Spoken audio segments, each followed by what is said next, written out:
The digestive system of pila.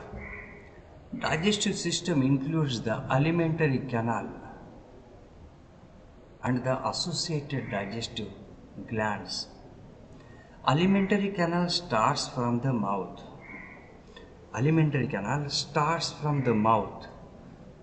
This mouth is situated at the base of the first pair of tentacles.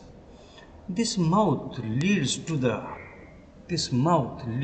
buccal cavity. This is the buccal mass, and at the inside level the buccal mass has the cavity. We call it as a buccal cavity. Means mouth leads to the buccal cavity. This buccal cavity contains at the anterior side the radula. The radula is situated in the radular sac, in the subradular sac. Yes, that we had seen. This buccal cavity has muscles, specialized muscles are anterolateral, posterolateral and dorsal muscles are there. These three paired muscles, they can be held to the upper mass of the body. That is why these muscles are very much useful to keep intact the buccal mass region. When the mantle is removed from the body, we shall see the parts of alimentary canal and digestive glands.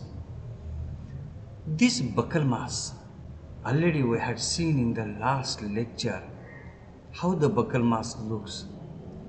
What is the odontophore? Yes, and what is the radula? Radula is the strip of transverse teeth. Many transverse teeth are present. What is the function of radula? To chop the leaves, particularly Vallisneria and Pistia. Yes, these two plants, they form the chief food of the pila.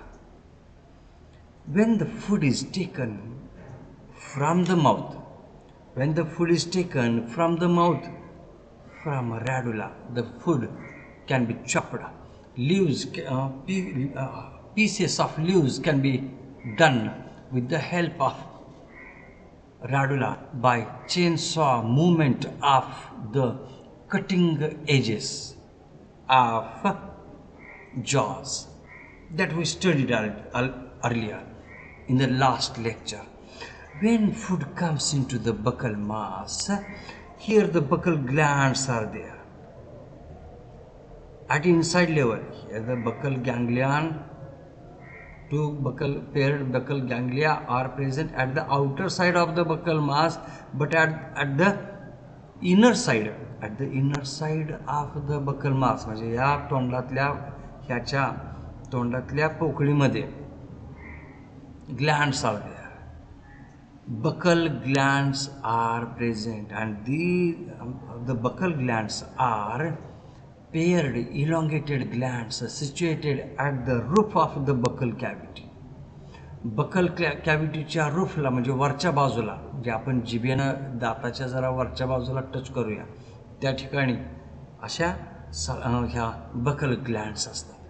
Yes, आणि ह्या buckle Gland जे असतात ना, त्यांना ग्रूव्ज असतात, transverse ग्रूव्ज असतात आणि फरोज असतात. ग्रूव्ज म्हणजे उंचवटे, फरोज म्हणजे खाचा असतात. ग्रूव्ज आणि फरोज हे अल्टरनेट असतात. बकल ग्लँड मार्फत काही प्रमाणामध्ये सिक्रेट केलं जातं डायजेशनसाठी.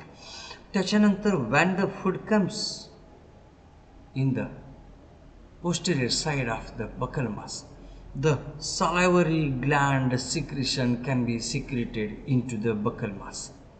What are the salivary glands? How they look like?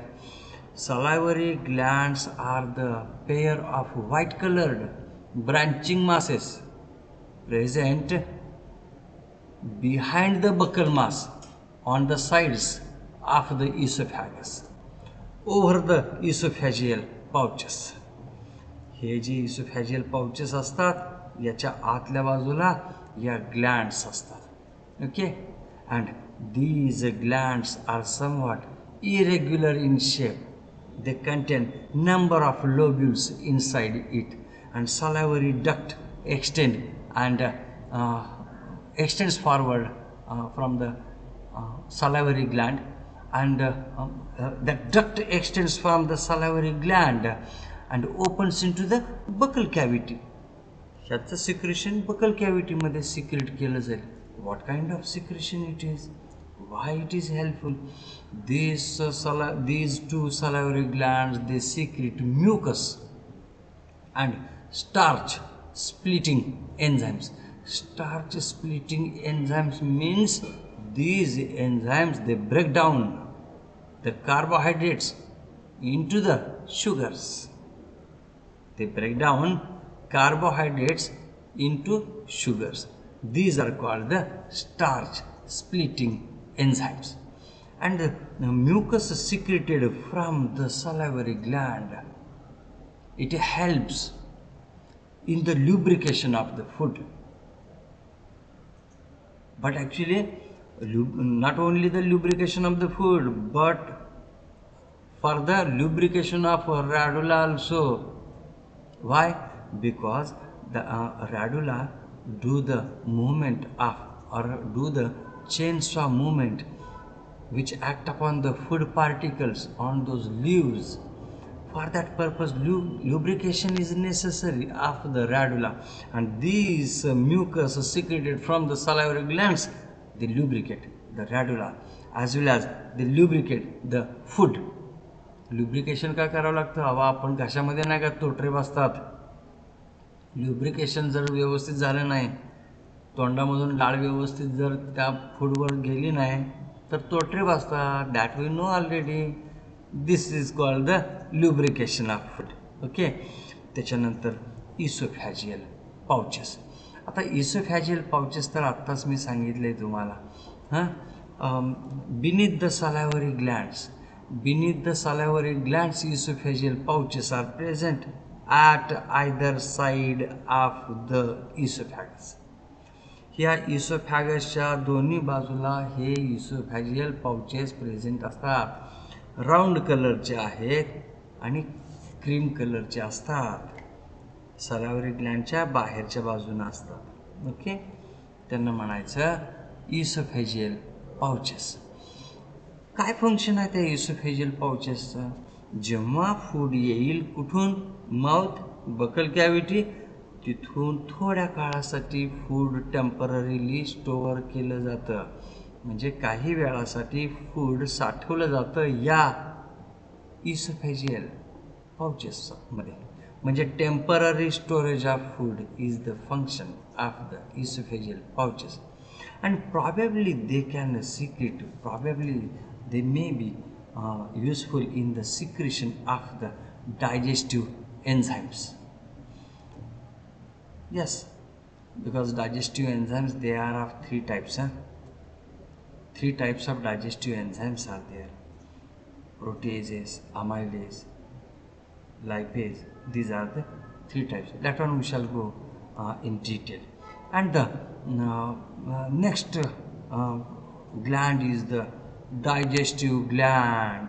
This digestive gland is also called the liver or hepatopancreas. Why it is called hepatopancreas? Hepato plus pancreas. Hepato means hepatic. Hepatic means liver, function of liver, and pancreas is the pancreas. ज्याला पॅनक्रियाजला मराठीमध्ये स्वादुपिंड म्हणतात. Okay. तर पॅनक्रियाचं सुद्धा function होतं आणि लिव्हरचं सुद्धा function होतं. असा एकत्रित असणारा भाग त्याला म्हटलं जातं डायजेस्टिव्ह ग्लँड. म्हणूनच त्याला म्हणतात लिव्हर, म्हणूनच त्याला म्हणतात hepatopancreas. And this hepatopancreas or the digestive gland is the major part, और it occupies the major part of the visceral mass and the coilings of the visceral mass. Okay.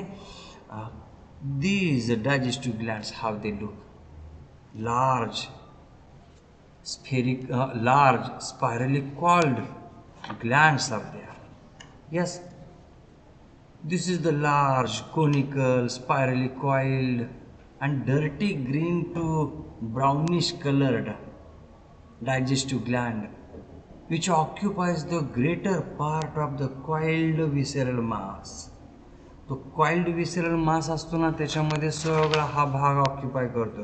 म्हणजे हा भाग आहे की नाही, हे हेड वगैरे असेल, ओके, या इंटेस्टाइन गेली किंवा अलिमेंटरी कॅनल जाईल, बघा हा सगळा भाग इथं वर अजून शेल आहे, इथून साधारण सगळा भाग जो ऑक्युपाय होतो हा सगळा या डायजेस्टिव्ह ग्लँडनं भाग ऑक्युपाय केला जातो. Yes, it occupies the greater part of the coiled visceral mass. It has two lobes. Smaller lobe that is in contact with the stomach and larger lobe that is extended into the apex of the spine. असे दोन भाग असतात. लहान भाग कुठला आहे? हा smaller part आहे आणि हा खूप मोठा भाग आहे. स्मॉलर पार्ट जो असतो तो स्टमकशी कॉन्टॅक्टमध्ये असतो, छोटा असतो, आणि मोठा जो भाग आहे या कॉइलिंगमध्ये जातो. यस, हा कॉइलिंगमध्ये जातो तो भाग. तेवढं लक्षात येतं आहे का? यस. हां, आता प्रत्येक लोबपासून एक डक्ट तयार होते. म्हणजे हा लोब असेल किंवा हा लोब असेल, ओके. बघा ना, पोस्टेरियर लोब एरिया म्हटलं, अंटेरियर एरिया आहे, हा पोस्टेरियर एरिया आहे डायजेस्टिव्ह ग्लँडचा, आणि मातकट रंगाचा, शेणाच्या रंगाचा हा भाग दिसतो. It has two main lobes that we had seen, that is smaller and larger lobe. Okay. Common duct opens into the stomach at the junction of cardiac stomach and pyloric stomach. ह्यांच्यापासून एक common duct निघते. ती common duct जी आहे ती जाते स्टमकच्या भागामध्ये जाते. स्टमकच्या भागामध्ये म्हणजे नक्की कुठं जाते, तर कार्डियक स्टमक आणि पायलॉरिक स्टमक जिथं असतो त्यांच्या जंक्शनला जाते. आणि ह्या डायजेस्टिव्ह ग्लँडमार्फत जे सिक्रेट केलं जातं ते स्टमकमध्ये सोडलं जातं. लक्षात येईल का? ते काय सिक्रेशन असतं? ते सिक्रेशन जे असतं त्याला आपण म्हणतो, कुठले कुठले सिक्रेशन्स आहेत बघा, पेप्टोन्स किंवा प्रोटीएजेस, अमायलेज आणि लायपेज. हे तीन प्रकारचे डायजेस्टिव्ह ज्युसेस आहेत. हे काय करतात पहा, आता मी त्यांना मेडिएटर तयार करतो. एन्झाईम आहेत ते, मेडिएटर असतात, रिॲक्शन पुढं कॅरी आउट करण्यासाठी असतात ते. ओके. आता पहा, प्रोटीन हे कॉम्प्लेक्स सबस्टन्स आहे, तसाच कार्बोहायड्रेटसुद्धा कॉम्प्लेक्स फूड सबस्टन्स आहे. ओके. तसाच लिपिड म्हणजे सुद्धा कॉम्प्लेक्स फूड मटेरियल आहे. Proteins can be converted into amino acids. प्रोटीनचं रूपांतर अमायनो ॲसिडमध्ये होतं. अमायनो ॲसिड्स म्हणजे सिम्पलर फूड सबस्टन्सेस किंवा सिम्पल फूड कॉन्स्टिट्युएंट झालं. म्हणजे कॉम्प्लेक्स फूडचं रूपांतर सिम्पल फूडमध्ये केलं. हे लक्षात आलं का? प्रोटीनचं रूपांतर अमायनो ॲसिडमध्ये होतं एन्झाईम्समार्फत. कुठले एन्झाईम्स? पेप्टोन, प्रोटीएज या प्रकारचे एन्झाईम्स. कार्बोहायड्रेटचं रूपांतर शुगर्समध्ये होतं, शर्करा, साखर, with the help of amylase enzymes. And lipids can be converted into fatty acids and glycerol यामध्ये रूपांतर होतं. हे कॉम्प्लेक्स फूड आहे, हे सिम्पल फूड आहे. पहा, आपल्या बॉडीसाठी अमायनो ॲसिडची गरज असते, कारण बॉडी ग्रोथ व्हायची ना, शरीराची वाढ व्हायची असेल, शरीरामध्ये विअर अँड टिअर होत असेल तर अमायनो ॲसिडची गरज असते. बघा, व्यायाम करणारी मुलं जे असतात तर ते BCAA वगैरे असे काय काय शब्द वापरत असतात. ब्रांच्ड चेन अमायनो ॲसिड्स, हे वेगवेगळ्या प्रकारचे अमायनो ॲसिड्स 21 असतात. हे आपल्या शरीरासाठी अगदी कमी प्रमाणात आवश्यक असतात. They are needed in very small amount but actually they do the function that is chief functions they do in our body. Carbohydrates can be converted into sugars with the help of amylase enzyme. शर्करा, आपल्या शरीरामध्ये शर्करा पाहिजे ना, कुठं साठवली जाते शर्करा? आपल्या शरीरात लिव्हरमध्ये साठवली जाते. आणि जर समजा ही शर्करा आपल्या शरीरामध्ये साठवून खूप झाली, लिव्हर म्हणतं आता आमचं गोडाऊन पूर्ण भरलेलं आहे साखरेनं, आता आम्ही काही साखर साठवणार नाही. And that sugar actually in liver can be stored in the form of glycogen. पण लिव्हरमध्ये साखरेची क्षमता पूर्ण झाल्यावर ते लिव्हर म्हणतं की आता आम्ही साखर साठवणार नाही. मग ती साखर त्या माणसाच्या शरीरामध्ये म्हणजे रक्तामध्ये नाहीतर लघवीमध्ये आढळते. मग आपण त्यांना म्हणतो की डायबिटीज झाला, डायबिटिक पेशंट झाला, मधुमेही झाला. आमच्या भाषेत आम्ही त्याला साखर कारखानदार म्हणतो. साखर कारखानदार लक्षात आलं का तुम्हाला? Sugar. And lipids can be transformed into fatty acids and glycerol with the help of lipase. हे खूप महत्त्वाचं आहे. चरबी आहे ना, चरबी पाहिजेच की शरीरात. आपण म्हणतो ना एखाद्याला लय चरबी झाली, लय मांद झाले तुला, आहे ना, पण आपण सायंटिफिकली घेऊ, चरबी पाहिजेच ना. कारण का आपण फास्टिंग ज्यावेळी असतं त्यावेळी आपल्याला एनर्जीची गरज असते. त्यावेळी हे चरबीचं प्रमाण जे आहे ते आपल्याला स्टोअर्ड फूड म्हणून आपल्याला वापरता येतं. हा प्लॅन खूप महत्त्वाचा आहे. हा नेहमी लक्षात ठेवायचा प्लॅन. ओके, त्याशिवाय काहीही होणार नाही. हे नाही लक्षात येत तर काहीच नाही करणार. Okay, yes. आता ज्यावेळी फूड जे आहे ते कुठल्या भागामध्ये, तर स्टमकच्या भागामध्ये आलेलं आहे. ओके, आणि स्टमकचा भाग हा सगळ्यात महत्त्वाचा आहे.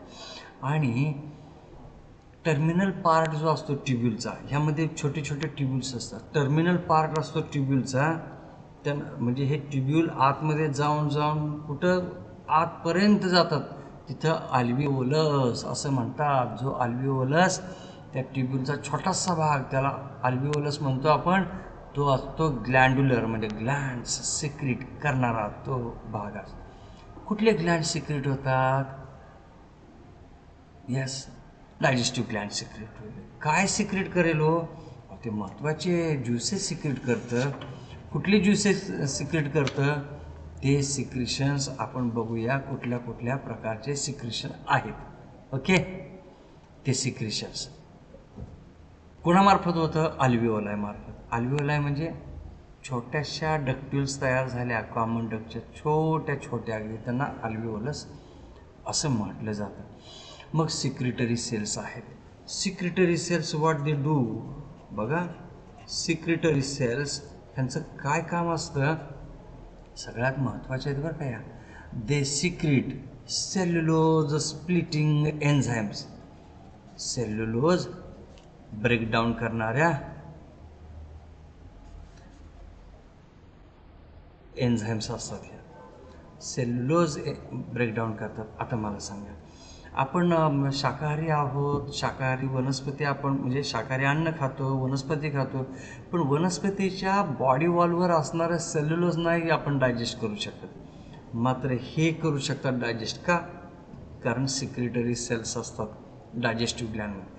And these secretory cells they break down the cellulose with the help of cellulose splitting enzymes. दुसऱ्या प्रकारच्या अजून सेल्स असतात, त्यांना आपण म्हणतो रिसॉर्प्टिव्ह सेल्स. रिसॉर्प्टिव्ह सेल्स हे काय असतात? रिसॉर्प्टिव्ह सेल्स, ह्या रिसॉर्प्टिव्ह सेलमध्ये असतात प्रोटिओलायटिक एन्झाईम्स. प्रोटिओलायटिक एन्झाईम्स. आता प्रोटिओलायटिक एन्झाईम्स म्हणजे काय? सगळ्यात महत्त्वाचं आहे. प्रोटिओलायटिक एन्झाईम्स म्हणजे जे एन्झाईम्स प्रोटीनवर ॲक्शन घेतात आणि त्यांचं रूपांतर अमायनो ॲसिडमध्ये करतात, त्या एन्झाईम्सना म्हणायचं प्रोटिओलायटिक एन्झाईम्स. आणि ते एन्झाईम्स कुठं डायजेशन करतात? कुठं प्रोटीनवर रिॲक्शन करतात? दे digest proteins intracellularly. What is intracellular and what is intracellular? Listen, these are the two cells. Between the two cells means intercellular, and within the cell is intracellular. हे intracellular digestion सेलमध्ये होत असतं आणि सेलमध्ये protein डायजेस्टिंग enzymes release केल्या जातात, ज्या प्रोटीनचं रूपांतर अमायनो ॲसिडमध्ये केले जातं. तुम्हाला माहीत आहे amino acids are the building block material of our body. आपल्या शरीराला बिल्डिंग ब्लॉक मटेरियल कोण आहे तर ते अमायनो ॲसिड्स आहेत. अमायनो ॲसिड जर व्यवस्थित जर त्याचा आहारामध्ये वापर म्हणजे प्रोटीनचा वापर जर जास्त असेल तुमच्या शरीरामध्ये, तर तुमच्या शरीरावर विनाकारण अशा सुरकुत्या दिसणार नाहीत. नाहीतर वय असतं आपलं 21-22 आणि आपण दिसतो 27-28. तसं नको व्हायला. त्यासाठी प्रोटीन फूड आहारामध्ये असणं खूप गरजेचं आहे. नाहीतर मग ते हातावर सुरकुत्या, अकाली वृद्धत्व ज्याला म्हणतात ना, अकाली सुरकुत्या चेहऱ्यावर पडणं, गाड्यावर पडणं किंवा हातावर सुरकुत्या पडतात. ते कारण काय? कारण प्रोटीनचं प्रमाण कमी असतं आहारामध्ये मनुष्याच्या किंवा प्राण्याच्या, म्हणून म्हटलं जातं. आपण हा भाग घेतो या ॲनिमलसाठी घेतो आहे. ओके, यस, लक्षात येईल का ते? हां. तर आणि तिसरे प्रकारचे एन्झाईम्स असतात, त्यांना लाईम कंटेनिंग एन्झाईम्स म्हटलं जातं. लाईम कंटेनिंग एन्झाईम्स म्हटलं जातं. आता हे काय असतात लाईम कंटेनिंग एन्झाईम? काय फंक्शन आहे? अहो महत्त्वाचं आहे. They store calcium carbonate. They store calcium carbonate. Calcium carbonate store करतात, म्हणून तर कॅल्शियम कार्बोनेटचं सिक्रेशन होऊन शेल तयार होईल ना, कवच होईल ना बॉडीवर. Okay, that is necessary of and characteristic feature of the phylum Mollusca. Yes. हां. आणि यामध्ये ही जी डायजेस्टिव्ह ग्लँड जे आहे याचं कॉम्प्लेक्स नेचर असतं आणि ते फंक्शन करतं. लिव्हरचं सुद्धा करतं आहे फंक्शन, पॅन्क्रियाचं सुद्धा म्हणजे स्वादुपिंडाचं सुद्धा फंक्शन करतं आहे. म्हणून याला एकत्रितपणे काय म्हटलं आहे? हिपॅटो पॅन्क्रियाज म्हटलं जातं. ओके. आणि त्यानंतरचा भाग म्हणजे फूड, फीडिंग आणि डायजेशन. फूड कसं होतं या पायलाचं? काय असतं फूड हे? तर हे फूड आपण पाहताना आपण लक्षात घेऊया की वॅलिस्नेरिया आणि पिस्टिया या दोन प्रकारचे व्हेजिटेशन जे आहे ते आहे फूड या पायला ग्लोबोसाचं. त्याचं चीफ फूड किंवा मेन फूड आहे. आणि हे सक्युलंट व्हेजिटेशन असतं. सक्युलंट व्हेजिटेशन म्हणजे ज्यामध्ये पाण्याची क्षमता राखून ठेवली जाईल असं व्हेजिटेशन आहे. तर हे व्हेजिटेशन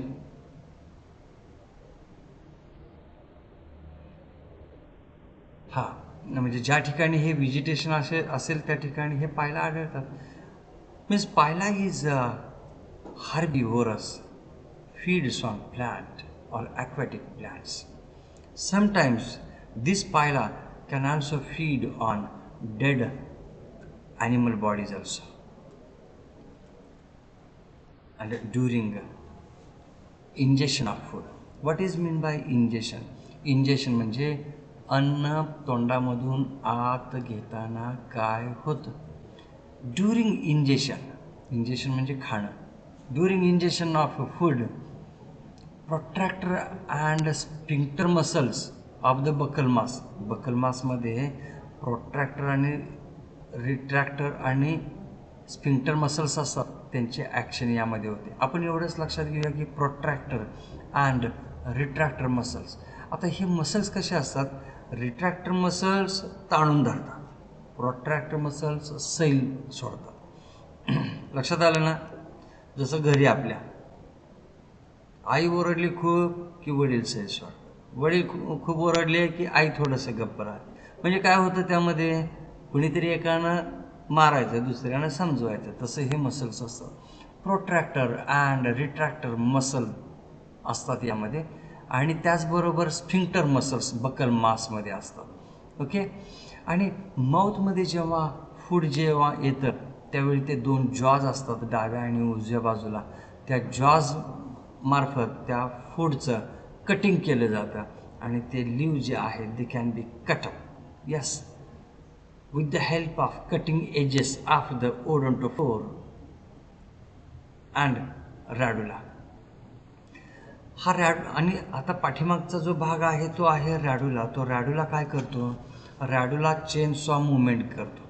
हा रॅडुला चेन सॉ मुवमेंट म्हणजे पुढं मागं ॲक्शन करतो आणि त्या ॲक्शन केल्यामुळे त्याचे दात जे आहेत ना, एका रोमध्ये 7 दात आहेत. बघा किती दात आहेत त्याला. ओके, म्हणजे किती दात आहेत म्हणजे भरपूर दात आहेत असं म्हणायचं. This radula is moved forward and backward by the protractor and retractor muscles of the buccal mass. म्हणजे प्रोट्रॅक्टर आणि रिट्रॅक्टर मसल जे आहेत बक्कल मासचे त्याच्यामुळं हा रॅडुला पुढं पाठीमागं असं मुवमेंट होते आणि त्या पानांचं व्हॅलेस्नेरिया आणि पिस्टिया पानांचे छोटे छोटे पीसेस केले जातात दातामार्फत बकल कॅव्हिटीमध्ये. ह्या प्रोसेसला आपण म्हणतो मॅस्टिकेशन प्रोसेस म्हणतो. बरोबर, चर्वण प्रोसेस म्हणतो ना आपण. आपल्या तोंडाच्या कॅव्हिटीमध्ये मॅस्टिकेशन करतो. एक घास 32 वेळा चावावा. बरोबर, काही जण 64 वेळा चावतात टी व्हीच्या समोर असल्यावर. That is different. Okay. And thus the food is cut up and masticated inside the buccal cavity. Okay, got it?